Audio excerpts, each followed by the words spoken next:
Olá, pessoal. Eu sou Adolfo Neto, professor da UTFPR Curitiba e do Programa de Pós-Graduação em Computação Aplicada, PPGCA. Estou aqui com a co-host ou co-apresentadora do Fronteiras da Engenharia de Software, professora Maria Cláudia Emer, também aqui da UTFPR Curitiba e do PPGCA. Tudo bem, Maria Cláudia? Tudo bem, Adolfo. Estou aqui preparada para mais uma conversa muito importante, né? De um tema importante para a engenharia de software com o nosso convidado. Legal. Então, hoje vamos entrevistar Eduardo Guerra. Ele é pesquisador, eu traduzi aqui o nome da Universidade Livre de Bolzano, onde ministra aulas de técnicas avançadas de design de software e arquitetura de sistemas de software. Além disso, faz pesquisa nos seguintes temas: métodos ágeis, desenvolvimento de frameworks, que alguns traduzem frameworks por arcabouços, mas a gente vai usar frameworks aqui na maioria das vezes, padrões de software, arquiteturas dinâmicas, software para startups.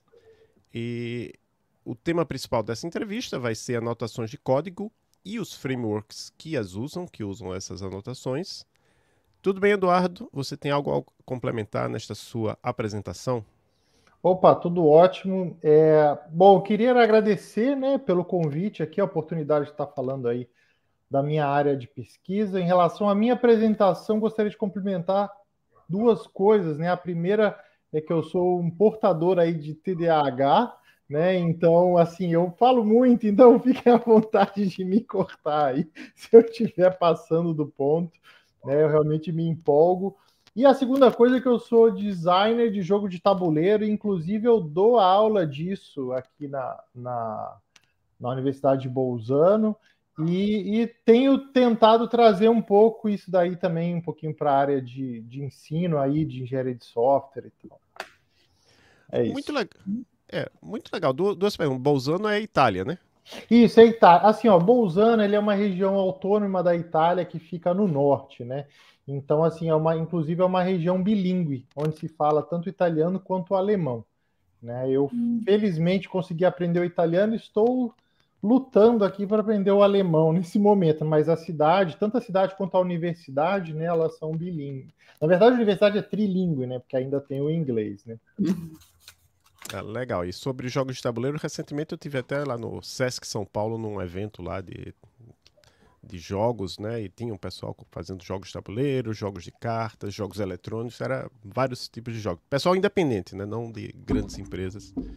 Bem interessante. E de vez em quando saem alguns artigos, né, sobre jogos de carta, de tabuleiro, jogos físicos, digamos assim, Isso. relacionados à engenharia de software. Você já fez algum artigo assim? Eu tive um sobre um jogo que a gente fez sobre foi como criar uma equipe de uma startup de software, né? A gente até chegou a publicar um artigo a respeito, né? E aí uma coisa que foi engraçada, quando a gente estava fazendo a avaliação do jogo, né, com alguns alunos, alguns se surpreendiam pelo jogo ser divertido, né? Porque acho que a ideia deles é que o jogo para educação normalmente é chato, né?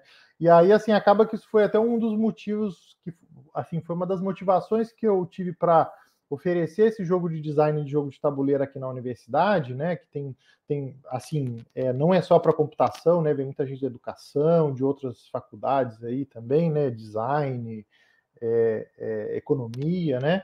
É que assim, o fato do jogo não ser para o entretenimento, né? Ele não significa que não precisa ser um bom jogo, né? Ele pode ser um jogo original, um jogo divertido, onde você também atinge ali outros objetivos, né? Então, aí por isso eu venho, né, buscando trazer esses princípios aí de design. Eu tenho inclusive 2 jogos publicados aí no Brasil, né, por editora e tudo mais, obviamente editoras menores e tal, mas gosto bastante disso aí também. Então vamos começar falando sobre o tema principal da nossa entrevista, o que são anotações de código. Opa, a pergunta do dia, né? Assim, ó, o que são anotações de código, né? A anotação de código surgiu lá na linguagem Java em 2005, né? Quando teve ali o Java 5, não foi uma coisa que nasceu ali com a linguagem, né? Para que ele serve? Ele serve para adicionar metadados, né? Informações diretamente no código. Tá? Antes de ter as anotações, né? O pessoal que é velhão aí, que que lembra aí daqueles descritores XMLs imensos, né, que tinha que fazer e tal.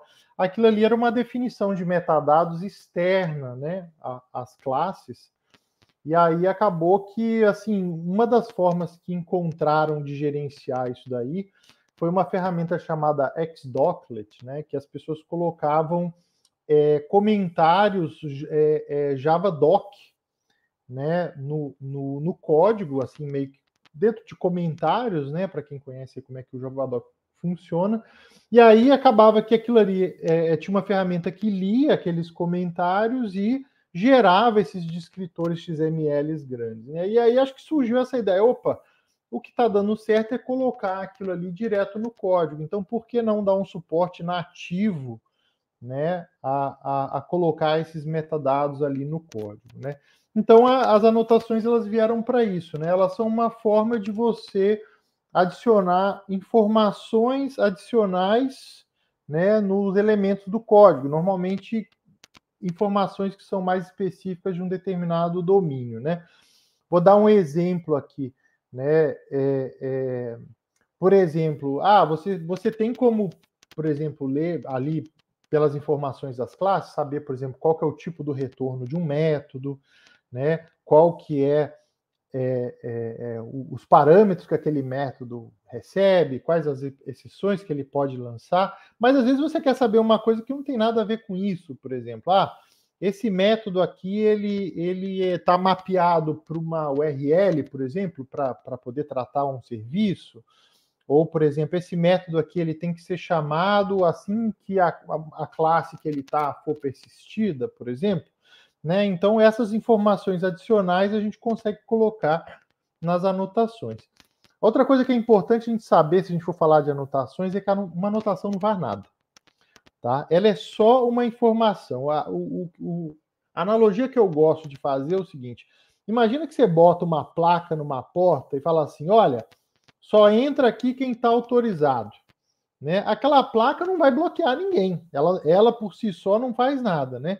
São as pessoas que leem aquela placa que podem mudar o seu comportamento e, por exemplo, saber que podem entrar ou deixar de entrar porque leu a placa. Né? Então as anotações são mais ou menos assim. Né? É um componente, né, que vai ter que ir lá, ler essas anotações e fazer alguma coisa a respeito. Né? Vai ler, por exemplo, uma anotação no método e vai falar, opa, esse método tem que ser chamado nessa ocasião. Aí vai lá e vai chamar ele. Né? Mas a anotação em si, ela não tem nenhum comportamento agregado, né? Que é uma coisa que muita gente, às vezes, nem sabe. Né? Então, assim, para quem ainda não conseguiu visualizar, né? Se você já programa em Java, por exemplo, já usou um JUnit, né? É aquele @teste que tem ali em cima, né? É aquele @override, né? Que você às vezes coloca no método, ou o próprio IDE coloca para você, aquilo ali é a anotação. E professor Eduardo, o que são e para que são usados os frameworks baseados em metadados? Bom, a ideia dos frameworks, como eu falei, né, as anotações por si só, elas não fazem nada, né? E aí esses frameworks são aqueles componentes de software, né, que vão, por exemplo, estar consumindo essas anotações e fazendo alguma coisa a respeito delas, né? E assim, é bem interessante, né? O que aconteceu? Quando começaram a surgir as anotações no Java, e começaram a surgir as primeiras APIs e tudo mais, eu comecei a ver e falei assim, poxa, que legal, isso aí é um jeito novo de pensar, né? É um jeito novo de você fazer o design do seu software, né? Porque ao invés de você pensar assim, qual que é o comportamento que eu vou colocar ali, é uma abordagem um pouco mais declarativa, né? Do tipo, olha, quais são os metadados que eu preciso colocar nessa classe para que o meu componente consiga ler isso e saiba tratar essa classe, né? Então, os frameworks baseados em metadados são esses que leem esses metadados, e aí esses metadados, como eu falei, as anotações são uma forma, né, de definir os metadados, mas eles podem estar definidos em outros locais, como, por exemplo, nesses descritores externos, né, XML, JSON, qualquer outra linguagem. Esses metadados podem ser definidos direto no próprio código, através da chamada de métodos, tipo assim, olha, esse método tem esse negócio aqui, né? Você pode chamar um método e adicionar essa informação, né? Ou, por exemplo, uma outra forma que alguns frameworks utilizam é code conventions, né? As convenções de código também podem ser utilizados para definir metadados, né? Ou seja, por exemplo, no Java, né? Um code convention muito famoso é os getSets, né? Ou seja, todo método que começa com get, né? É um método que vai, por exemplo, estar retornando uma propriedade. Todo método começa com set, é um método para configurar uma propriedade, né? Então, isso aí é uma forma de code conventions que alguns, né, frameworks utilizam como base para encontrar, né, essas propriedades, por exemplo, numa classe, né? E aí esses frameworks, eles hoje em dia a gente tem uma quantidade muito grande, né, de frameworks que utilizam anotações, né? Assim, são baseados em metadados, mas principalmente utilizam anotações, né? Só para citar alguns exemplos aqui, o Spring, né? Que a gente tem ali o Spring Boot ali, muito ali para a parte de web, mas o Spring é o mundo, né? Tem Spring que faz todo tipo de coisa ali, né? E muitos deles utilizam aí as anotações, né? Outra aplicação bem famosa aí, por exemplo, para teste, né? O JUnit, né? Que utiliza ali as anotações para configurar quais métodos são de testes, quais os métodos são de por exemplo, para fazer o setup, né? Para configurar outras coisas em relação ao ciclo de vida ali do teste, se faz através de anotações, né? Tem também o Hibernate, né? O JPA, que seria a API, né? Que utiliza para fazer o mapeamento de classes com bancos de dados, né? E por aí vai, né? A gente vê aí hoje em dia tem uma quantidade bem grande, né? De APIs. Vou falar aqui sem ter o número exato, né? Mas um estudo que a gente fez aí, eu acho que a gente viu que normalmente em torno de 60% a 70% das classes, né, tem pelo menos uma anotação, né? Então acaba sendo uma funcionalidade aí de linguagem, né, que tem sido bastante utilizada por essas APIs e frameworks. Espero que eu respondi aí, não sei se fugi muito aí. Não. E quais são alguns dos problemas encontrados na construção desses frameworks baseados em metadados? Uma dificuldade que as pessoas têm, né? E aí, assim, para quem já fez vamos fazer um paralelo aqui com uma aplicação normal, né? Onde a gente tenta separar a leitura de dados, né? Da leitura da lógica, né? Então, mais ou menos a mesma coisa que acontece, às vezes, quando a gente tem, às vezes, alguns frameworks onde isso aí é misturado, né? A pessoa mistura a leitura das anotações com a lógica que vai ser executada a partir delas, né? Então, isso aí falando aí mais de uma questão interna ali dos frameworks, né? Então, por exemplo, depois, se você quer, por exemplo, implementar uma convenção de código, né?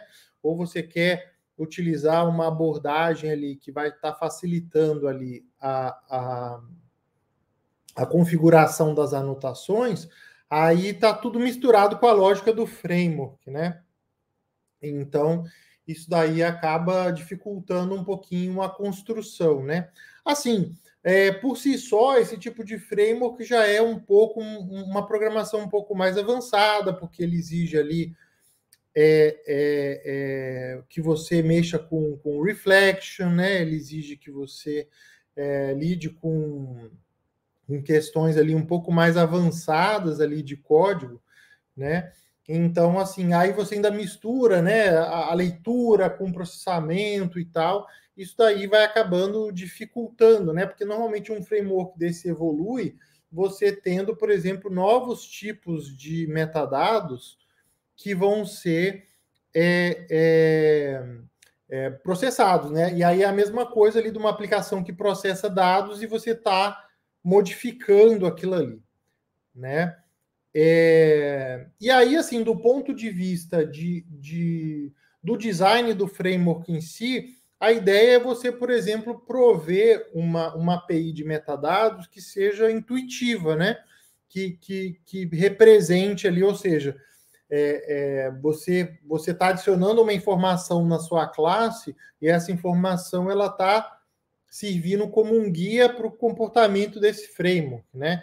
Então, às vezes, você criar informações que sejam intuitivas ali e tudo mais, né? Assim, às vezes não é tão simples, né? Então, às vezes a gente vê alguns frameworks que não fazem isso de uma forma tão tão bem feito, né? Acaba sendo, por exemplo, aquela coisa que repete muito as mesmas anotações, né? Você não consegue fazer uma configuração mais ampla e tudo mais. Então, ao longo do tempo, você publicou alguns artigos relacionados ao tema de frameworks baseados em metadados. A gente vai deixar o link de pelo menos 3 desses artigos na descrição do episódio. Quais foram os principais resultados destes trabalhos?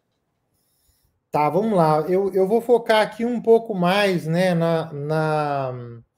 na parte aqui um pouco mais empírica ali dos resultados que a gente teve ao estudar, né? Assim, a partir desse tempo, uma das coisas que a gente fez foi documentar vários padrões, né? Ou seja, soluções recorrentes utilizadas nesse tipo de framework, né? Tanto soluções recorrentes para a parte interna, né, do framework, por exemplo, fazer essa separação da leitura, né, e do processamento dos metadados, né? Mas também em relação a que tipo de utilização, né, esse tipo de framework pode ter. Tá? Mas vou aqui, né, nessa pergunta, eu vou focar um pouco mais ali nos resultados um pouco mais, digamos assim, empíricos, assim, que a gente teve a partir de experimentos, estudos e tudo mais. Bom, a gente teve um estudo aí, que inclusive, esses 2 dos estudos que a gente vai falar aqui foram aí do aluno de doutorado, o Felipe, né? Até um abração para ele aí, para o Paulo, que foi o orientador dele, Paulo Meirelles, tá? Inicialmente, a gente desenvolveu uma suíte de métricas para anotações, né? Porque, bom, era uma parte do código que muitas vezes não era considerada, não era medida quando outras métricas ali estavam sendo utilizadas, né? E por ser uma funcionalidade de linguagem que tem as suas particularidades, né? A gente sugeriu aí essa suíte de métricas, inclusive a gente, depois que fez isso, a gente chegou a aplicar, né, isso daí em alguns estudos, né, para poder realmente medir ali a questão das anotações. E aí uma coisa que foi bem interessante é que a gente calculou ali meio que os thresholds ali das métricas e tudo mais. E uma coisa interessante que a gente encontrou nisso foram alguns abusos ali no uso de anotações, né? Por exemplo, você consegue imaginar uma classe aí com mais de 700 anotações, né? Você consegue imaginar uma anotação com mais de 50 linhas de código, né? Isso daí pegando ali os extremos, né? Mas a gente tem alguns casos assim que às vezes não são tão extremos, mas que eles são bem problemáticos também, né? A gente às vezes tem uma sobrecarga ali de anotações ali nas classes, né? O que pode prejudicar ali legibilidade, né? Manutenção, né? A gente encontrou também, por exemplo, repetição, né, de configurações em anotações em várias classes, né? E assim como qualquer código duplicado é aquela coisa, tendo que modificar em às vezes você vai ter que modificar em vários locais, né? Então, assim, tudo isso daí foram evidências empíricas que a gente encontrou aí nesse trabalho, né? Como uma continuação aí do trabalho do Felipe, a gente desenvolveu também uma ferramenta de visualização, né, de anotações, e aí também não vou entrar tanto em detalhe, mas uma coisa que a gente encontrou, que a gente achou bem interessante, é que quando a gente vê quais as anotações estão no sistema, a gente consegue ver um pouquinho assim da arquitetura do sistema, né? Porque as anotações elas são usadas normalmente num determinado tipo de classe, né? Então acaba ficando ali, dependendo ali dos frameworks que a aplicação utiliza, né, acaba ficando bem caracterizado ali, né, como que está a distribuição ali das anotações e um pouco a distribuição das classes da arquitetura. Isso acabou sendo um resultado bem interessante, né? E assim, pegando aí não um estudo específico, mas assim, no geral, né, assim, durante todo esse período aí trabalhando com isso, a gente chegou a propor vários frameworks e fazer experimentos, né, com eles, comparando com soluções com e sem anotações, né?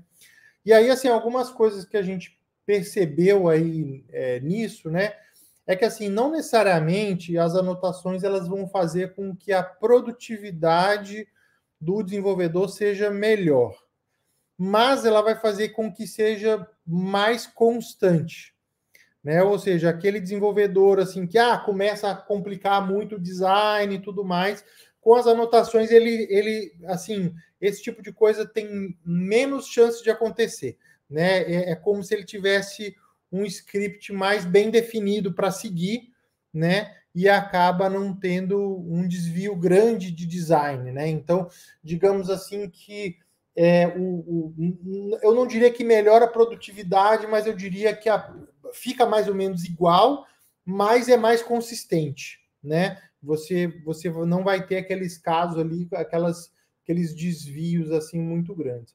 Do ponto negativo, né? Uma das coisas que as anotações trazem é a dificuldade no debug, né? Porque você está adicionando ali um metadado, aquele metadado está fazendo o comportamento acontecer de uma determinada forma, né? E aí, assim, às vezes, se você configurou aquilo errado, ou no elemento errado, ou, não sei, utilizou uma coisa diferente, não percebeu, né? Tem até um estudo que mostra que, por exemplo, tem bastante. Muitas vezes a pessoa coloca a anotação sem querer, ela coloca uma anotação de mesmo nome, mas, por exemplo, de um pacote ou de um framework diferente, né? Não percebe aquilo, e aí acaba que o framework não pega, né? Que era para ele ler aquela anotação, ele acaba não lendo, né? Então, assim, e aí até para você descobrir que é por isso, né? É diferente de um debug que você vai seguindo linha por linha, né? É meio que uma declaração que você faz, que alguém vai ler aquilo e gerar um comportamento. Então, às vezes, o debug, né, quando você utiliza a anotação, né, ele pode ser mais difícil ali de você descobrir exatamente que configuração está errada para você poder corrigir. Então, esse aí seria ali mais do ponto de vista um pouco mais negativo ali da utilização de anotações, essa questão da indireção, né? Você não saber exatamente onde aquilo ali está sendo processado. Certo. E ainda a respeito de anotações de código, né, existe uma forma de garantir que as anotações sejam colocadas apenas em elementos válidos? E como testar se as anotações geraram o comportamento esperado? Bom, essa pergunta é bem interessante, né? A própria API já de anotações do Java, ela tem uma coisinha bem pequenininha disso daí, que é quando você configura, por exemplo, você fala assim, essa anotação é a anotação de um método, né? E aí você consegue, por exemplo, se você tentar colocar aquela anotação em algum outro lugar, isso aí vai gerar um erro ali de compilação, né? Agora, por exemplo, né, vou pegar aqui como exemplo tem uma API chamada Bean Validation, né, que você pode colocar em anotação, como anotações, por exemplo, algumas restrições, né? Então, por exemplo, se você está colocando, né, tem uma anotação que diz que um texto, por exemplo, ele tem que ter um tamanho mínimo ou máximo, né? Agora, por exemplo, se eu estou botando o tamanho de um texto, só faria sentido eu configurar um atributo que fosse uma string, né? Ou, por exemplo, se eu estou colocando um range numérico, só faria sentido eu configurar essa anotação se eu tivesse um número, né? E aí, assim, não existe na linguagem, digamos assim, uma forma de definir isso daí, né? A gente tem um framework que a gente fez, né? Vou deixar para falar dele daqui a pouquinho, né? Que é o Esfinge Metadata, que ele tem essa funcionalidade de facilitar essa validação, né? Isso aí foi aí a primeira parte da pergunta, que é como que a gente faz, né? Então, inclusive, você consegue ali definir, por exemplo, por exemplo, num elemento que tiver essa anotação, não pode ter essa também, né? Ou seja, elas são mutuamente exclusivas. Então, assim, não tem uma forma da linguagem para definir isso daí, né? Aí a gente acabou implementando isso daí nesse framework que a gente chama de Esfinge Metadata. A segunda questão, né, a respeito ali de como testar, já seria ali meio que, bom, eu peguei, né, eu coloquei as anotações na minha classe, e aí, por exemplo, vamos pegar esse exemplo aí do bin validation, né, ou seja, eu quero que esse componente valide, né, se o meu objeto ali tem as informações válidas, né? Ou seja, se eu colocar um texto do tamanho certo, ele tem que dizer que está ok. Se eu colocar um texto do tamanho errado, ele tem que dizer que não está ok, né? E aí, assim, é até interessante porque a gente não tem como...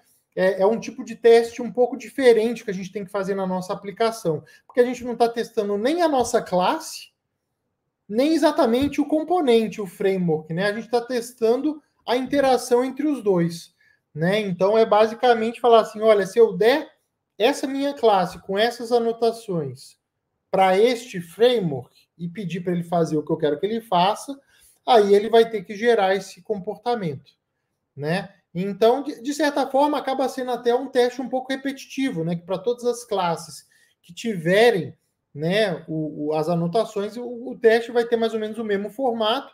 Obviamente, talvez a configuração da classe, ou exatamente o que tem que acontecer, vai ser um pouco diferente, né?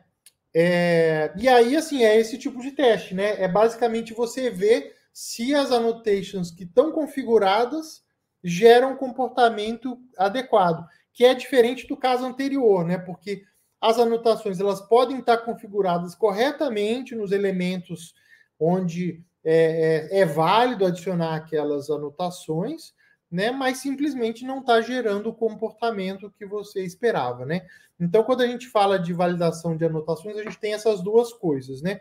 Seria uma validação, digamos assim, mais que poderia até ser estática, digamos assim, né? Se o elemento onde está sendo anotado faz sentido aquela anotação, e o segundo caso, que é já ali mais do ponto de vista da aplicação, é se ela está gerando o comportamento que você queria que fosse gerado.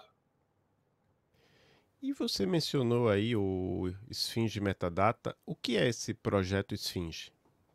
Então, o projeto Esfinge, assim, para quem trabalha com framework, né? Eu, quando comecei, eu tinha aquele dilema, né? Que todo framework que eu fazia, eu tinha que dar um jeito de fazer um logo bonitinho para ele, né? E aí o Esfinge Framework, eu falei, quer saber? Ficou tão bonitinho o logo, entre lá no site, lá, procura o Esfinge Framework para procurar. O logo é top. Aí eu consegui alguém para fazer. Aí eu falei assim, não, eu vou fazer o seguinte agora, esse Esfinge Framework, ele vai ser meio que um projeto guarda-chuva, né? Então agora os frameworks que eu fizer vai ser tudo Esfinge alguma coisa, né? E aí a gente tem ali vários frameworks ali embaixo do Esfinge, né? Que aí a ideia do projeto é justamente ser ali um projeto guarda-chuva para frameworks que utilizam metadados, né? E aí como é que fala? Normalmente para questões ali tem algum tipo de inovação, né? Então é um pouco ali do meu braço de pesquisa na aplicação desse tipo de abordagem, né? Tá? Então, por exemplo, pegando ali algumas mais antigas, por exemplo, né? Tem, por exemplo, uma para controle de acesso, né? Apesar do controle de acesso a gente já ter, por exemplo, no própria API do JVE, né? O controle de acesso a partir de anotações, né? A ideia desse framework era permitir, por exemplo, mecanismos de controle de acesso mais granulares, como usando ali, não sei se vocês conhecem ali por exemplo, o que a gente chama de ABAC, né, que é o Attribute Based Access Control, né, onde você não faz o controle baseado em papéis, mas baseado em dados, em atributos, né? Então é aquela coisa assim, o baseado em papéis o gerente de projeto ele pode fazer a funcionalidade, sei lá, acessar projeto, por exemplo, ou modificar projeto. Agora, por exemplo, quando a gente utiliza o ABAC, já é uma coisa assim mais do tipo, o gerente daquele projeto pode acessar o projeto onde ele é o gerente, ou seja, já é uma restrição de segurança baseada em dados, né? E aí a gente, por exemplo, a gente propôs uma solução baseada em anotações que conseguia definir regras com esse tipo de granularidade, né? Então, e aí esse é o Sphinge Guardian. E aí a gente teve outros frameworks, né? Por exemplo, tem um que é o que a gente utiliza meio que como o cobaia ali dos padrões e as novas técnicas, que é o Sphinge Comparison, né? Que a ideia é comparar dois objetos da mesma classe, mas aí você, a partir das anotações, conseguir definir, por exemplo, essa lista aqui eu quero que você compara desse jeito, esse cara que você pode ignorar, esse número aqui tem uma tolerância numérica, né? E assim você pode definir várias anotações, inclusive ele tem uma coisa que a gente utilizou em vários outros frameworks da nossa linha aí, né? Que é, por exemplo, ele possui um ponto de extensão na criação de anotações, ou seja, você pode criar novas anotações de comparação e associar um comportamento a ela, né? Então você consegue criar as suas próprias regras, né? Suas próprias anotações ali, por exemplo, de comparação. E aí, assim, para pegar alguns dos mais novos, né? A gente tem um que foi focado aí em experimentação contínua, né? Que a ideia é desacoplar, por exemplo, se você está implementando um teste AB dentro da sua aplicação, você usar anotações ali para conseguir desacoplar, por exemplo, o código relativo ao experimento do código do código da aplicação, né, para até que você conseguir tirar esse experimento. Hoje em dia o pessoal deixa demais o lixo ali do experimento que já foi, né? O cara seta um lado ali, mas fica como se fosse ali uma estrada velha, sem saída ali, né? Mas fica aquele lixozinho no código, né? E aí um outro que a gente trabalha, assim, esse já vem trabalhando até um tempo, e tem um aluno de doutorado que está trabalhando nisso, que é o Sphinge Query Builder. Ele é parecido um pouco com o Spring Data, na ideia de que você tem uma interface, né? E essa interface ela é utilizada para gerar um DAO ali, né? Para fazer o acesso a banco de dados, né? Qual que é a principal diferença ali do Sphinge Query Builder? É que a ideia é que ele tem uma interface única, né, uma API única, e que você consiga plugar atrás dele componentes que acessam diversos tipos de banco de dados, né? Hoje em dia a gente tem a implementação para bancos relacionais, para o Neo4j, para o Cassandra, para o MongoDB, né? E aí o que esse aluno de doutorado está trabalhando é justamente você conseguir usar mais de um ao mesmo tempo, né? Então, por exemplo, se você tem ali algumas classes e, por exemplo, você quer que você tem ali um modelo de domínio, né? E você tem, por exemplo, uma parte ali que você quer que seja persistida, por exemplo, num banco relacional, e um outro pedaço ali, talvez um pouco menos estruturado, você quer que seja persistido ali no MongoDB, né? A ideia é que você consiga fazer isso de forma transparente. Ainda está trabalhando nessa funcionalidade, mas para ver o poder ali que os metadados dão, né? Fechando aqui com o que começou ali na sua pergunta, o Sphinge Metadata, né? Ele é o framework para construir frameworks, né? Então, assim, a gente percebeu que Bom, acho que já vai para a próxima pergunta, mas deixa eu só fechar aqui. A ideia dele é justamente um framework para você construir framework, né? Então, um meta framework, talvez, né? Mas a ideia dele é ser um framework para consumo de metadados, né? Então, da mesma forma que a gente tem frameworks, por exemplo, igual o Hibernate, né, para consumir dados do banco, né, a ideia do Sphinx de metadata é ser um framework para consumir dados de anotações. Tá? Aí vou deixar aqui para não invadir a próxima. Certo. A próxima pergunta é: quais são as vantagens e diferenças de usar a API Sphinx de metadata em comparação com a API Java Reflection para consumir e processar anotações no desenvolvimento de frameworks baseados em metadados, né, e aplicações baseadas em anotações personalizadas? É isso. Então, aí, o que acontece, né? Hoje a API Reflection, ela permite que você, a forma que você pode utilizar para recuperar essas anotações, ela é bem simples e básica, né? Basicamente você, por exemplo, falando assim, olha, ou me dá a anotação de tal tipo que tem nesse elemento, ou me dá todas as anotações desse elemento. É basicamente isso, né? Então vamos supor que você tem uma classe e você quer saber assim, tem algum método que tem anotação X, né? Você tem que ir de método em método procurando aquela anotação X. Então, assim, esse processo de consumo de metadados, ele é bem manual usando a API de reflexão, tá? E aí, assim, se você começa a querer utilizar algumas práticas aí que alguns frameworks utilizam, né? Por exemplo, vamos lá, imagina que você está definindo uma regra de controle de acesso, tá? E aí você tem, por exemplo, uma classe que tem ali 5 métodos diferentes, onde você vai ter que controlar, você vai ter que configurar exatamente a mesma regra, né? Então, alguns frameworks permitem, por exemplo, que você configure isso na classe e isso valha para os métodos, né? Agora, imagina que desses 5 métodos, um seja diferente. Então, você coloca a anotação ali, isso meio que sobrescreve aquela que você definiu na classe, né? Então, tem algumas práticas assim que podem, de certa forma, dar uma complicadinha, né? Do tipo, eu tenho que procurar aqui, mas se não tiver aqui, eu tenho que procurar na classe, né?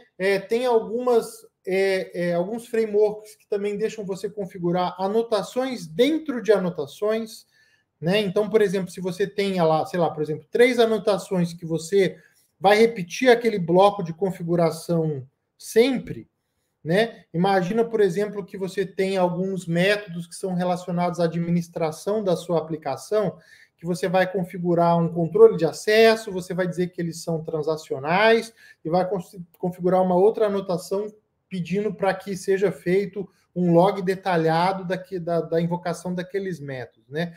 E você vai repetir esse bloco. Então, em alguns frameworks, permitem que você crie uma anotação, coloque essas anotações dentro desta anotação, por exemplo, chama lá, vamos supor, método administrativo, alguma coisa assim, e aí você usa só ela, ao invés de repetir aquela configuração, né? Mais uma complicação se você estiver criando esse framework. Aí você também tem que procurar dentro das anotações que estão ali dentro, né? Não é só procurar aquela anotação. Então, tudo isso meio que vai complicando esse mecanismo de leitura de metadados, né? Então, a ideia do Sphinx metadata foi facilitar um pouco o lado para fazer implementar essas coisas dentro do framework, né?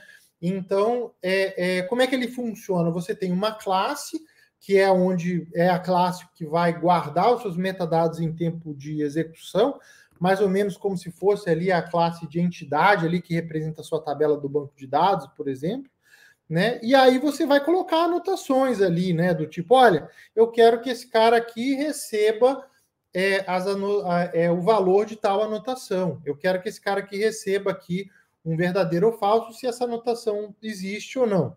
Ou eu quero que, por exemplo, aqui, nessa lista aqui de objetos, você popule com objetos que também vão ser mapeados, né? Para cada um dos métodos dessa classe que tiverem a anotação tal, por exemplo, né? Então você consegue, a partir ali dessas anotações, falar simplesmente, olha, eu preciso disso. E aí ele vai lá e lê essas anotações e coloca para você. E aí você consegue, por exemplo, configurar esse tipo de coisa, também a partir de anotações, falando assim, olha, essa anotação aqui é uma anotação de método, mas ela pode estar definida na classe. Né? Você pode definir a gente bota em closing element, né? Então, aí, nesse caso, o framework também vai procurar ela na classe, né? E aí, o framework, ele tem, digamos assim, dois componentes internos ali. Um é para validação das anotações, então você consegue colocar anotações dentro daquilo que a gente tinha falado antes, né? Do tipo, para botar essa anotação, o retorno do método tem que ser string. Só faz sentido essa anotação se esse método joga uma exceção do tipo tal, né? Essa anotação não pode ficar junto dessa. Só faz sentido você botar essa anotação no método se você tem essa outra anotação na classe. Então, todas essas restrições você consegue aí ir colocando para também dar essa segurança, né? Então, na hora que ele faz a leitura, ele também valida. A última parte que a gente tem colocado aí dentro do Sphinx de metadata é o suporte a code conventions, tá? E isso aí é bem interessante porque basicamente o que você vai fazer é assim, olha, me dá a anotação tal, e aí, por exemplo, caso ele tenha um code convention, ele vai te retornar aquela anotação como se tivesse ali no método. Né? Vamos supor ali que, por exemplo, para o JUnit lá, ou um framework de teste, né? Eu viro e falar assim, olha, ter o método começado com teste é equivalente a ter a anotação @teste. Então, isso ali no metadata, você configuraria na própria anotação, né? Falando, olha, essa anotação aqui tem esse code convention, né? E com isso daí você vai lá e quando você falar assim, olha, esse cara tem a anotação @teste, então mesmo que ele não tenha, ele vai te retornar a anotação se ele tiver o convention, né? Isso aí foi até bem trabalhoso de fazer, porque você não, no Java, você não consegue criar anotações que já não estejam no código, né? Então, a gente usou ali aquela famosa bruxaria ali de geração de bytecode e tudo mais e tal, para aparecer com essa anotação aí em algum canto. Mas o que é legal é que para quem está implementando o framework, fica muito transparente, né? Essa questão de você simplesmente falar assim, olha, me dá aí o metadado e ele te retorna a annotation. Não importa se está na classe, não importa se tá dentro de outra anotação, se é um convention, né? Ele simplesmente vai retornar aquele metadado, aquela informação, e aí você consegue, com as funcionalidades do framework, trabalhar estratégias mais interessantes que facilitem o desenvolvimento aí dessas estratégias aí de leitura aí de metadados, de definição de metadados, né? Então, a ideia do Sphinx de metadata é justamente ser essa API mais rica, né, para a implementação desse tipo de framework.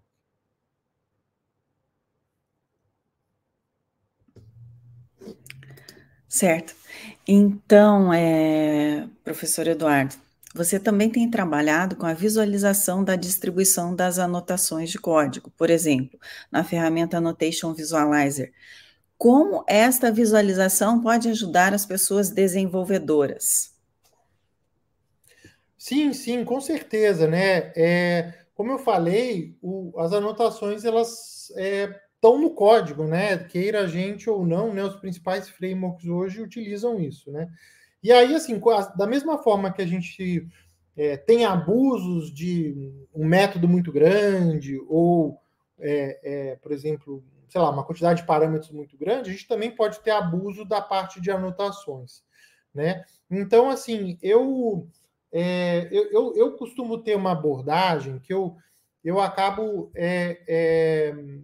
preferindo assim, ir mais para o lado de prover informações para que os desenvolvedores possam analisar e tomar a decisão, né? Então, a ideia do Annotation Visualizer é justamente prover essa informação sobre o uso de anotações no sistema deles, né? Então, assim, algumas coisas do tipo classes sobrecarregadas de anotação, por exemplo, uma classe que está no lugar errado, né? Ou seja, por exemplo, o visualizer, né? Você consegue ver, por exemplo, através de cores, né? De que framework são as anotações, né? Aí você está vendo assim aquele pacote ali da aplicação que está todo azulzinho, aí tem um amarelinho ali no meio. Você fala, opa, o que é aquela classe ali? Só ela tem anotação desse framework. O que ela está fazendo ali, né? Então, assim, a gente conseguiu detectar umas coisas bem interessantes, né? Que essa ferramenta permite que o desenvolvedor, a partir dela, consiga visualizar facilmente, né? Ela tem 3 níveis, né? Um seria o nível ali de projeto, onde você consegue ver as anotações em cada pacote, né? Depois a gente tem um nível de pacote, onde você consegue ver a distribuição das anotações dentro das classes desse pacote. E aí a gente tem um nível de classe, onde você consegue visualizar dentro dos elementos daquela classe, né, como que está a distribuição ali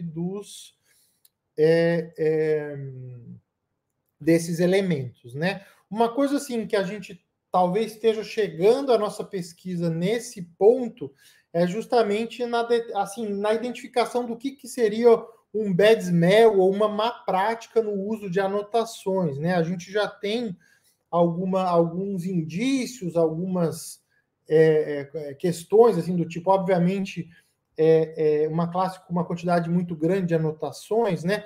Tem um que a gente chama de bag overstamped, né? Que você já viu lá no desenho animado, quando o cara chega com uma mala assim, tem carimbo de todo lugar. É aquela classe que tem a anotação de uns 10 frameworks diferentes, né?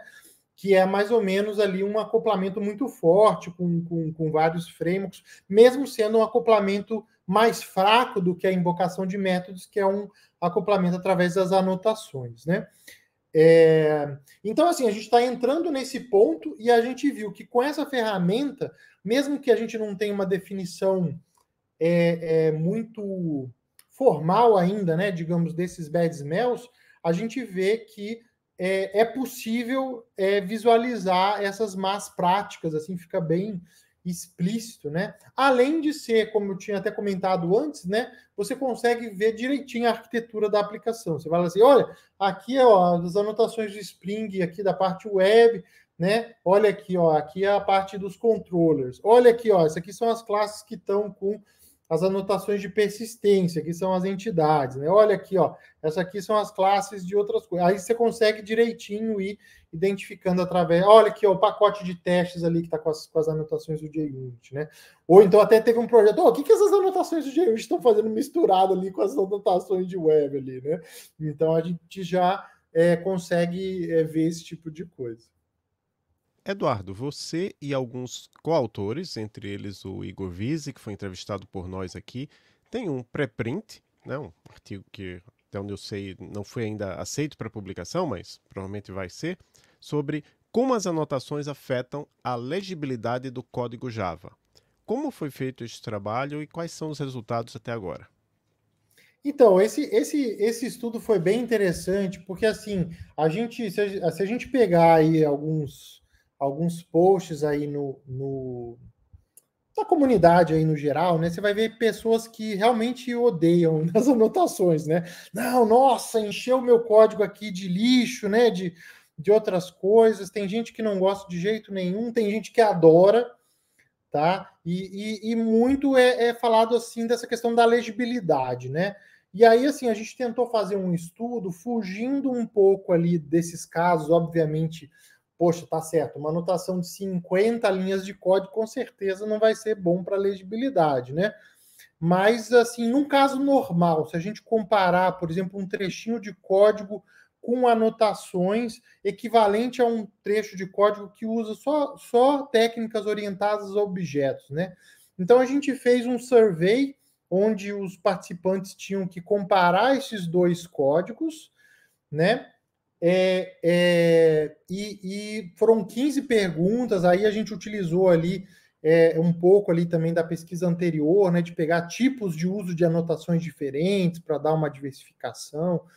né? Inclusive, a gente acabou validando essas categorias, e nesse survey a gente conseguiu mais de 300 respostas válidas, né? Então, assim, a gente conseguiu uma quantidade de dados bem grande, né? E aí, o que vocês acham, né? Vamos lá, chuta aí. Vocês acham que as anotações, elas ajudaram a legibilidade? No geral, as pessoas acham as annotations que ajudam a legibilidade ou não? O que vocês chutariam aí? Olha, pela minha experiência com Elixir, que é uma linguagem, tem umas anotações para tipos, e até agora o pessoal está trabalhando com isso. Eu evito colocar, claro, eu não sou um programador profissional, eu sou um professor, mas eu evito colocar porque eu não gosto, acho que polui meu código. Então eu chutaria que a maioria vai dizer que não ajuda. Eu concordo com o Adolfo, acho que a maioria deve ter dito que não ajuda.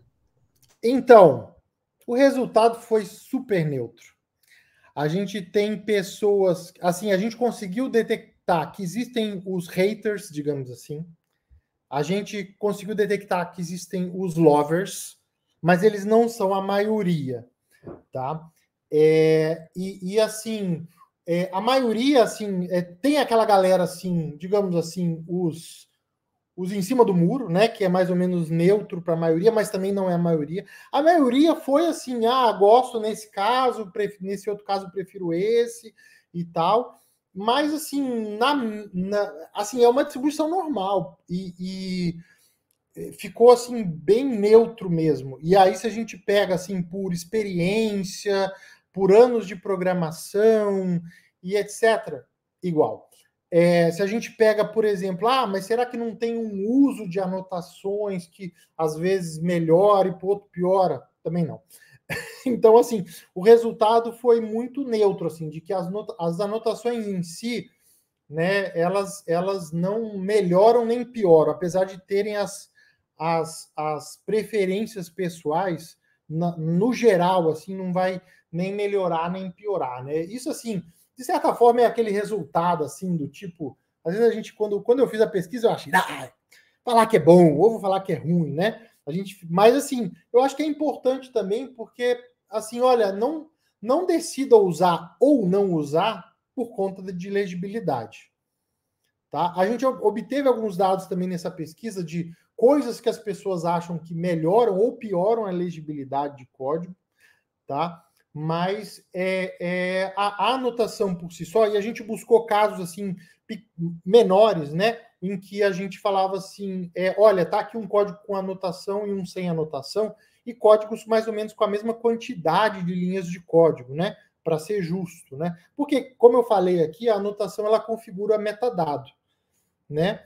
E a ideia é que quando você tem um código orientado a objeto que vai gerar aquele mesmo comportamento, né, das anotações, basicamente o que você precisa é passar aquelas mesmas informações de um jeito diferente, né? Então, é isso, né? Foi um resultado, assim, bem inusitado, né? Às vezes até é difícil a gente pegar um resultado assim, qual que é o impacto? Nenhum, né? Mas acho que foi importante, até mesmo porque eu acho que, né, ver até pela opinião de vocês mesmo, né, a gente existia essa impressão de que, não, melhora, piora, e realmente acaba sendo um bias pessoal e não uma coisa que a gente pode generalizar.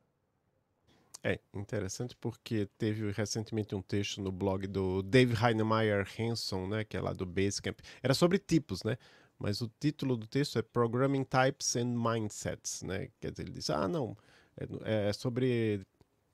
no caso, é sobre tipagem estática e dinâmica, né? E ele diz, não, algumas pessoas vão gostar mais porque é o jeito delas de ver o mundo, elas vão gostar mais de dinâmica, outras vão gostar de estática. Você não deve ficar querendo convencer um ou outro de que estática é melhor, dinâmica é melhor.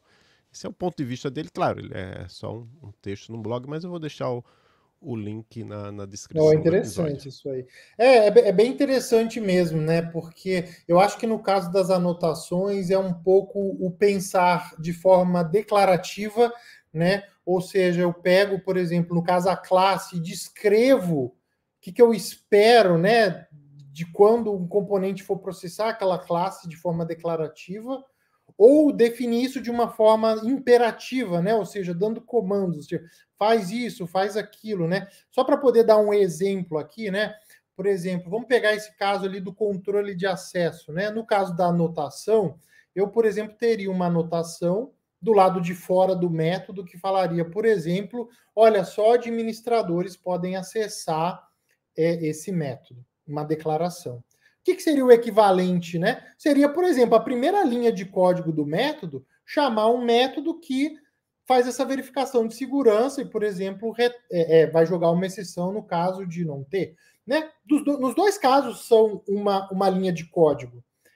Num caso eu estou declarando a regra para esse método, no outro caso eu estou mandando ele verificar de uma forma mais ativa, né? E aí eu acho que entra muito essa questão de a forma de pensar de cada um, né? E eu achei até interessante que eu esperava ali que o pessoal talvez mais das antigas de Java fosse ter um pouco mais de resistência, né? E tudo mais, e realmente não teve, né? Essa questão aí com experiência, idade, não teve diferença. Agora a gente vai entrar numa sessão diferente aqui do nosso episódio e vamos falar sobre alguns outros temas não relacionados diretamente aos seus artigos. E eu vou começar listando algumas das suas atividades ao longo da sua carreira, né? Você foi editor-chefe por mais de 7 anos da revista Mundo Java, uma revista da comunidade da linguagem Java, que, se não me engano, era publicada em papel, né? Saía em banca de revista. Sim. Você foi professor... Revista de banca, né? Eu falo revista de banca. Mas com conteúdo técnico, né? Com conteúdo técnico focado assim, em programadores, indústria, né? Eu acho que eu sou uma pessoa bem antiga, que com certeza a pessoa mais velha aqui na gravação, mas Será? Hã? Será? Eu tô meio velho também. Eu lembro de ir em banca de revistas em Maceió, e eu acho que assim, eu acho que eu comprei muito pouco, mas eu lembro de pelo menos ter folheado vários Dr. Dobbs, né? Era mais ou menos nessa linha, né, a Mundo Java, no sentido de no mesmo público-alvo, apesar de que a Dr. Dobbs era genérica e a Mundo Java era para a linguagem Java. Depois, mais para frente, né, acabou que a própria plataforma Java abriu para outras linguagens, né, e assim, acabava tendo também muito... as últimas edições da revista acabaram sendo mundo ágil, né, a gente está tentando, assim, fez um foco mais de engenharia de software, né, porque já tinha, assim, vários artigos um pouco mais abertos aí para essa linha, né. E você foi professor também do ITA, né, Instituto Tecnológico de Aeronáutica, por 6 anos, sendo um dos responsáveis por diversos cursos lá na plataforma Coursera. Eu achei lá 5 cursos seus, TDD, padrões, agilidade. Você escreveu ou co-escreveu 2 livros voltados para um público de pessoas desenvolvedoras. Não sei se tem mais, mas esse eu achei lá no site da Casa do Código. Um de padrões, né, e um sobre reflection e annotations, né? Então... Você tem também um canal no YouTube, claro, você não, é diferente, né? Eu também tenho um canal, assim, de vez em quando eu posto alguma coisa, você posta lá, eu vi que você posta vídeo de palestras sobre seus artigos, você já postou no passado tutoriais, né? E você também participa de podcasts. Eu lembro especificamente da sua entrevista lá no podcast High Dev, do Bruno Cartacho, muito boa lá, sobre padrões, e outras atividades. Eu queria saber qual é a sua motivação, porque isso deixa claro que você não é somente um pesquisador que está lá só publicando paper, não. Você está realmente preocupado com a aproximação com o mercado, com as pessoas do mercado. Qual é a sua motivação para isso? Eu acho assim que quem trabalha com engenharia de software, mais especificamente, tem que ter essa conexão, né? Tem que ter essa visão do quais são os problemas reais que o mercado está passando, né? Obviamente, né? Acho que cada pesquisador tem aí a sua história e tem oportunidades diferentes ou formas diferentes de ter essa interação, mas eu acho que é bem importante, assim, porque senão a gente acaba ficando resolvendo problemas que não existem na prática, né? Eu super entendo também quem quem está fazendo uma pesquisa de base para poder chegar num ponto mesmo que seja bastante no futuro, né, de conseguir que aquilo seja realmente aplicado, né? Então, por exemplo, até hoje em dia, né, a gente está vendo, por exemplo, a questão aí da inteligência artificial, né, que durante muito tempo ficou assim mais em trabalhos teóricos, né, ou ferramentas ali mais protótipos experimentais, e hoje em dia a gente está vendo isso com a questão do poder de processamento, disponibilidade de informações e tudo mais, isso indo para a indústria, né? Então, assim, eu entendo que tem pesquisas que estão lá na frente, né? Mas, assim, o que eu acho que é ruim é quando resolve um problema que não existe, né? Na verdade, né? Então, eu acho que por isso que é importante ter essa visão do mercado, né? Eu sempre procurei ter essa visão, né? Aqui, por exemplo, eu tive uma certa dificuldade quando eu vim aqui para Bolzano, porque eu vim no ano da pandemia, né? Então, eu tive um pouco de inércia assim, para conseguir me conectar com as indústrias locais. Mas hoje em dia, por exemplo, eu já até nas outras coisas ali que você comentou, né? Por exemplo, aqui na cidade de Bolzano tem uma iniciativa chamada Developers Thursday, onde tem, acho que uma vez por mês ou a cada 15 dias, né? Dependendo aí, palestras para comunidade de desenvolvimento local. E eu participo dessas palestras, já dei algumas palestras, né? E eu acho que também é importante fazer essa comunicação com o público-alvo do nosso trabalho, no final das contas, que são a indústria, né? Então, se você está fazendo uma técnica, né, para resolver um determinado problema, né, você não espera que a galera vai lá e vai caçar aquela técnica no meio de um artigo que tem um estudo empírico e tudo mais, vai desenterrar ali para poder aplicar, né? Se você não divulgar, né, não fazer aí o que a gente chama de transferência de tecnologia, né, para a indústria, ninguém vai usar os seus resultados, né? Então, assim, é um outro trabalho, né? Que além de fazer a pesquisa, divulgar esses resultados, não só na comunidade acadêmica, mas também para a comunidade da indústria, né? Então, por exemplo, ó, você citou aí os livros, eu tenho um livro lá de anotações, né? Nesse livro de anotações, eu cito, obviamente, de uma forma focada em quem vai aplicar aquelas técnicas, algumas das técnicas e padrões que eu identifiquei nas minhas pesquisas, né?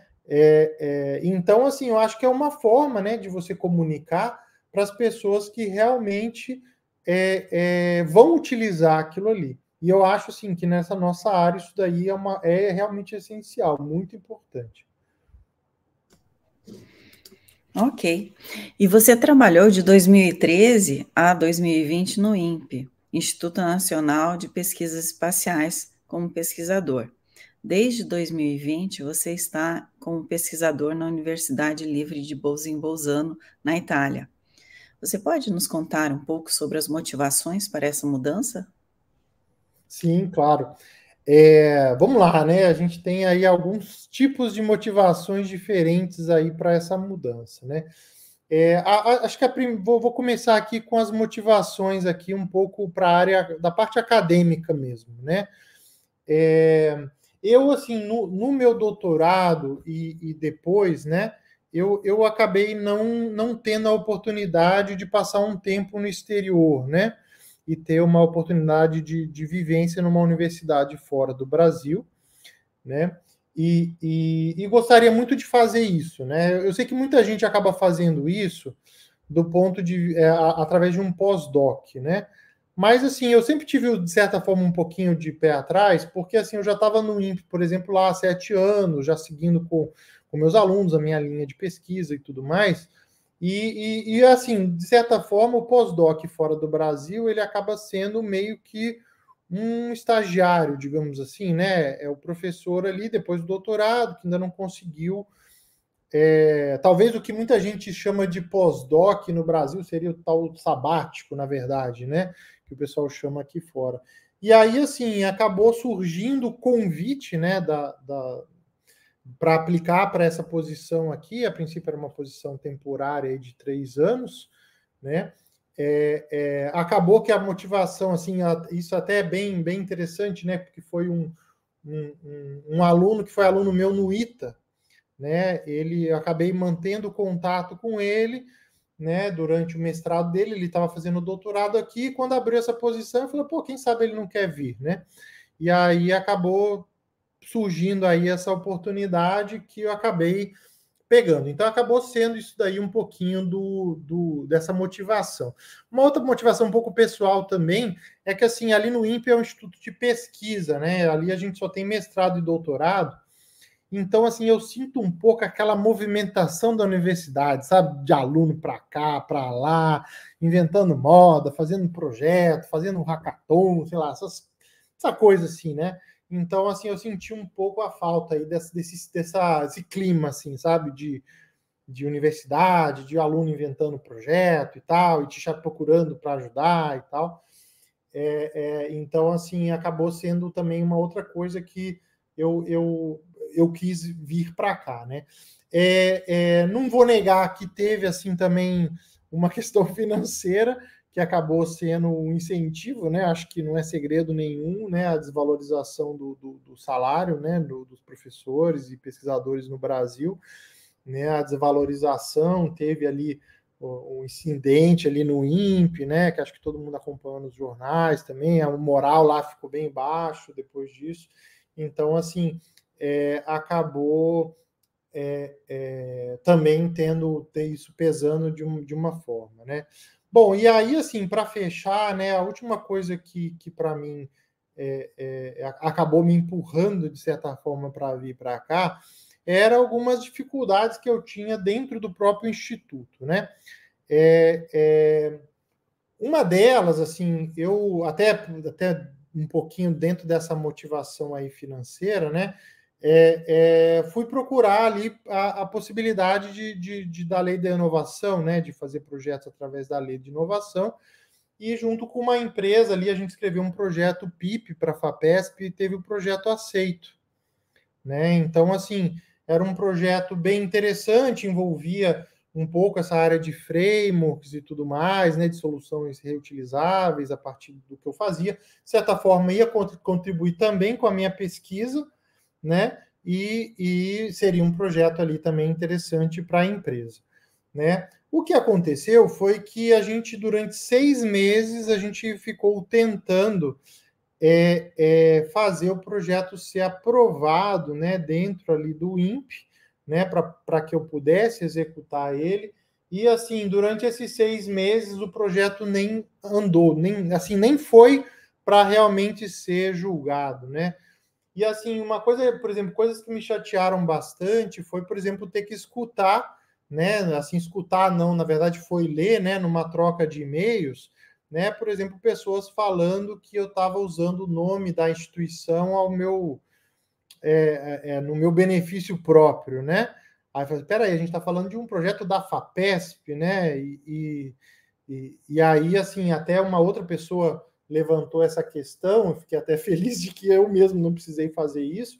Falei assim, peraí, mas o único lugar que ele está citando o nome da instituição no projeto é na filiação dele, isso ele não podia nem esconder, né? Em nenhum momento no texto do projeto cita a instituição. Então, assim, acabou sendo uma questão que me chateou bastante, né? Porque eu acho que você ter um projeto de inovação desse tipo, né, aprovado na FAPESP, e conseguir um financiamento que, de certa forma, parte a contribuir para até assim, entrando até um pouquinho no projeto em si, né? Uma parte do projeto ia ser feita, era assim, a empresa ela tinha no que ela ia aplicar, mas parte ia ser a evolução de um framework open source, né? Que poderia beneficiar o próprio INPE em outros projetos, né? Então, acabou que, assim, foi uma oportunidade perdida, e até foi a pessoa da empresa que falou, cara, não vale a pena escutar o que a gente está escutando aqui, né? E aí isso foi uma coisa, né? Uma outra questão, né, que existe assim muito institutos de pesquisa, não dizer que é muito, mas que algumas pessoas, né, tem uma cabeça, assim, obviamente eu acredito que num instituto de pesquisa como o INPE, a gente tem que fazer uma pesquisa que seja direcionada às necessidades, aos projetos do instituto, né? Mas eu acho que isso não significa que a pesquisa mais básica ela esteja fora de questão, né? Mesmo porque se você está propondo uma técnica nova, uma coisa nova, né?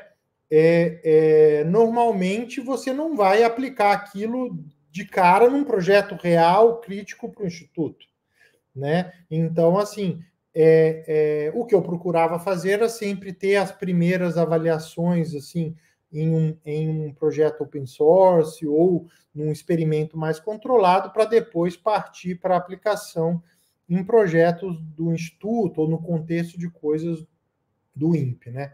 E aí, assim, acabaram surgindo também essas conversas de que, não, quem faz pesquisa básica é a universidade, não sei o quê. E eu falo assim, mas eu vou chegar para o cara da universidade, vou obrigar ele, não, pesquisa isso aqui para mim, porque eu preciso aqui da segunda parte, aqui, eu preciso desse resultado para fazer isso. Não é assim que funciona, né? E assim, pelo que eu vi, essa acabava sendo uma posição ali da chefia, que acabava colocando ali isso de uma forma negativa, obviamente sem assim também reconhecer os diversos trabalhos que eu tinha, que tinham uma aplicação no Instituto, né? Então, por exemplo, até o momento eu tive 2 alunos que acabaram defendendo depois que eu saí de lá, né, o doutorado, e ambos tiveram o estudo principal da tese em um projeto do INPE, né? Então, assim, mas os estudos preliminares foram com experimentos mais controlados, em projetos open source e tudo mais. Então, assim, algumas coisas ali acabaram me chateando, né, em relação a essa questão, né? E aí isso aí, por exemplo, era justificado. Por exemplo, eu estava num corredor onde tinha, sei lá, pelo menos umas 5 salas ali vazias, fechadas, e aí, quando eu pedi uma sala para poder fazer a atividade lá do experimento, assim, ficou, sei lá, umas 2 semanas sendo negado usando esse tipo de justificativa, né? Então, assim, algumas coisas acabaram me chateando também e acaba assim, que quando surge a oportunidade, te dá aquele empurrãozinho assim também, né? E aí acabou que a princípio o meu plano era vir, ficar 3 anos e ver como que eu me daria por aqui, a adaptação da família e tudo mais. E aí acabou dando certo, né? E aí agora eu renovei meu contrato e continuo aqui. Agora já não estou mais afastado do INPE, já estou desligado definitivamente de lá. É isso mesmo, infelizmente. A gente já teve outros casos aqui de pessoas falando mais ou menos nessa linha, né? E infelizmente a gente tem muita burocracia para ter interação com a empresa, outra coisa mesmo para quem faz simplesmente sem integração com a empresa, só mesmo pesquisa, você tem toda uma burocracia, faz um edital super competitivo lá do CNPq para receber às vezes R$ 30.000, né? É um negócio assim meio... Mas enfim. Mas aí, assim, no meu caso, assim, só para esclarecer, teve a burocracia, né, que foi o projeto lá que a gente submeteu, e depois para entrar com toda a documentação, a burocracia a gente fez toda, né? Mas aí a questão foi, o negócio ficava parado e não andava, e aí a gente escutava coisas desse tipo. Se for fazer a burocracia, dá aqui, explica as regras, a gente trabalha, faz e vamos para frente, né? E chega lá, nega ou aceita, né? E aí coloca por escrito, então, se negar, qual foi o motivo e tal, e você tem aquilo ali documentado, né? Mas o famoso engavetar e deixar o negócio ir se perdendo, né? Que eu acho que para mim foi assim uma coisa que pegou bastante, sabe? Eu falei sobre a burocracia porque eu não vou falar o nome, mas é uma pessoa que a gente entrevistou. A pessoa tinha toda essa burocracia para conseguir R$ 3.000 de uma certa universidade. Aí a pessoa foi pro exterior, submeteu para uma agência lá do país US$ 1 milhão. É aquilo. R$ 3.000, US$ 1 milhão. Claro, É óbvio que, assim, os 3 mil reais aqui no Brasil é só para você gastar, no caso, US$ 1 milhão em outros países, você tem que incluir o pagamento da bolsa para os bolsistas de doutorado, não é? Mas ainda é uma diferença muito grande e a gente ainda tem muita burocracia para, eu acho, para pouco retorno, né? Sim, Mas com é isso. certeza. Isso com certeza. E muitas vezes, mesmo fazendo a burocracia, o negócio ainda emperra, né? Esse que mata também, né? Agora vamos à pergunta que define o nosso podcast. Eu gosto sempre de lembrar que isso pode ser algo que você acha que vai acontecer ou que você gostaria que acontecesse em nossa área. Para você, qual é a próxima fronteira da engenharia de software? Vamos lá, então, né? Bom, vou dar uma. Assim, ó, primeiro vou pegar uma questão aqui mais geral, né? A gente hoje tem falado bastante aí, né, ferramentas de inteligência artificial e etc, né? E aí, assim, a gente hoje tem, né, de forma acessível e até, em alguns casos, até sem custo, né, algumas ferramentas disponíveis aí para os desenvolvedores utilizarem, né? Então, assim, eu acho que como acaba assim, acho que algumas vezes na nossa área a gente viu isso acontecer, né? As pessoas pegarem uma ferramenta muito poderosa, mas não saberem utilizar ela da forma adequada, né? Por exemplo, eu vejo muita gente discutindo, por exemplo, a introdução de ferramentas de inteligência artificial, e aí, por exemplo, fala, nossa, mas a inteligência artificial faz o planejamento de uma forma muito melhor do que a equipe, por exemplo. Provavelmente sim, mas talvez para a equipe o ato de planejar é mais importante do que o resultado do planejamento em si, né? Porque ali eles estão discutindo, eles estão amadurecendo, eles estão alinhando as ideias, né? Então, assim, eu acho que para o futuro, isso daí acho que vai ser um problema real, assim, que a gente, na verdade, vai enfrentar e já está enfrentando, né? Que é assim, a gente está com essas ferramentas aí, elas estão disponíveis, mas como é que usa isso? Né? Como é que a gente faz um bom uso dessas ferramentas para auxiliar a gente no desenvolvimento de software? Né? Que tipo de coisa a gente pode substituir? Como usar? Né? A gente vai realmente substituir? A gente vai auxiliar? A gente vai automatizar 100%? Né? Será que a inteligência artificial vai conseguir gerar a aplicação inteira? Né? Por exemplo, né, eu até tive um paper aí bem de workshop, bem preliminar em relação a isso, né? Por exemplo, bom, será que se eu passar ali o que eu preciso ali num sistema, será que a inteligência artificial consegue me sugerir uma arquitetura ou que padrões eu tenha que utilizar, né?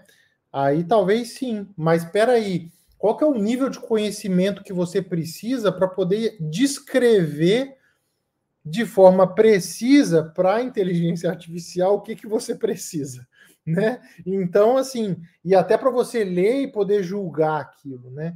Então, assim, eu acho que vai, com certeza, né?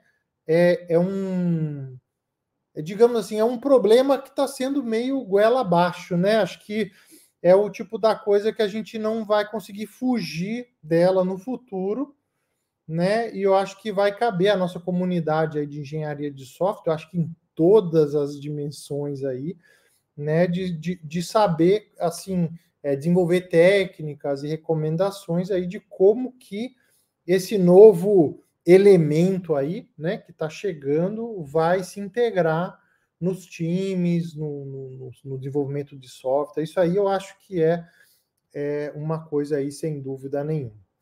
Tá? A segunda questão, aí puxando um pouquinho mais para uma área que eu tenho pesquisado, né?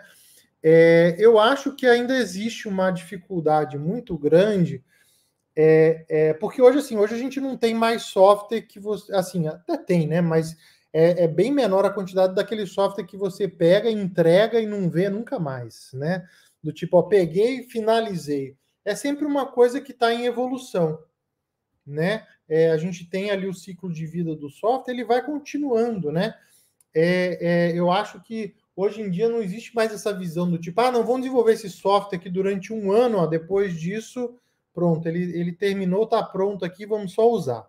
Né? E assim, a gente acaba tendo hoje em dia, cada vez de uma forma mais rápida, uma evolução de tecnologia, né? E eu acho que a indústria também não sabe lidar direito com a evolução da arquitetura de software.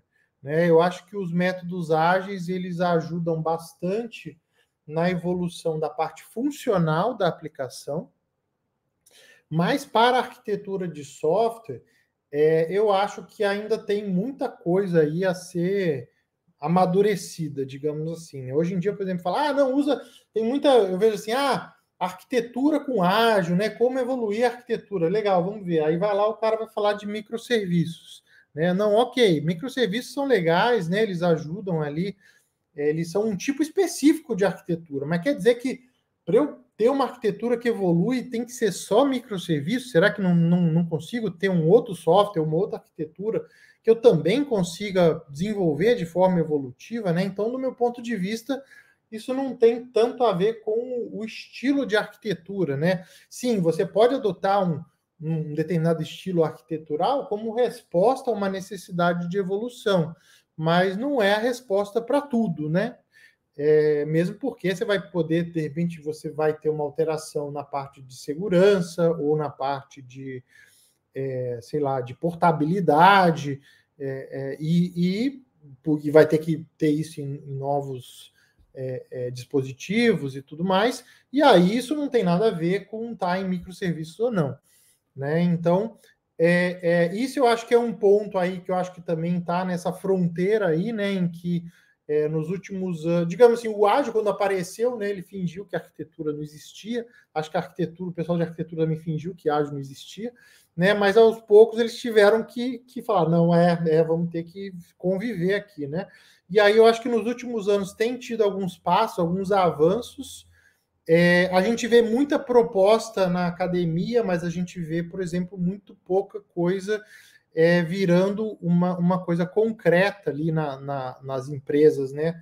Eu vejo assim que o pessoal ainda tem muita dificuldade mesmo nesse aspecto. É engraçado que tem algumas coisas que acabam vindo das empresas, né? Surge das empresas, a gente na academia tem que, peraí, negócio interessante aí, vamos ver qual é, né? Mas isso aí é uma coisa que eu vejo, às vezes, um esforço na academia aqui de propor ideias e tal, mas isso aí não está transferindo, né? Ou seja, ainda existe aí essa dificuldade. Eu acho que é uma coisa aí que também acho que nos próximos anos, né? Se a gente quiser não ficar refazendo o nosso software sempre de novo, né? A gente vai ter que aprender a lidar com isso daí também. Muito obrigado, Eduardo. Então, nós estamos finalizando o episódio. Eu gostaria, em primeiro lugar, de agradecer você pelo seu tempo e passar a palavra para você deixar uma mensagem final para os nossos e nossas ouvintes. Bom, queria mandar um abraço para todo mundo aí que escutou até agora, né? Eu falo bastante aqui, então, se você chegou até esse ponto, agradeço aí a paciência, certo? Agradeço muito a vocês aí pela a possibilidade, né, de estar divulgando aí o meu trabalho de pesquisa, falando um pouco mais aí sobre aquela coisa que a gente adora, né, e pensa o dia inteiro naquilo e trabalha vários anos para montar. Às vezes a gente um trabalho, às vezes de vários meses para fazer um bloquinho aí nesse conhecimento que a gente vai construindo, né, e aí ter a chance aí de falar aqui para o público de vocês aí sobre isso é uma oportunidade aí incrível aí, agradeço demais e mando um abração para todo mundo aí. Certo, então agradecemos a todos os nossos ouvintes e as nossas ouvintes e até o próximo episódio do Fronteiras da Engenharia de Software.